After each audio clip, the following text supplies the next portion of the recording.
So in this Vista Create tutorial video, I will be showing you guys how to crop an image here on Vista Create. So the first thing you have to do is open up Vista Create. Once that is done, go to the left-hand side of your screen, either go to the Uploads tab right here and select an image that you've uploaded yourself, or go to the Photos tab, which I was just on right below it, and press on Photo. So for this demonstration, how about we select a photo of a dog? I'll just search up a dog right here.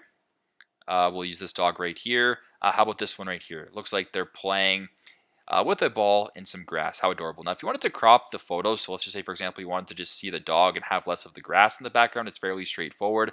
Press in the image right here. Go to the top to where it says crop right here. So right beside apply mask and border style. Press on the crop icon. Now, when you're on the crop icon, you can just drag these borders right here to whatever you want to crop. So if you wanted to maybe drag this down a little bit, I'll drag this more to the side. I will then drag this part up. And then how about I'll drag this part all the way to the right, just like that. So now, as you can tell, it is now a cropped version of the image that you've selected. So super simple, super straightforward. This is how to crop an image here on Vista Create. Thanks again for watching, and I hope this video helps.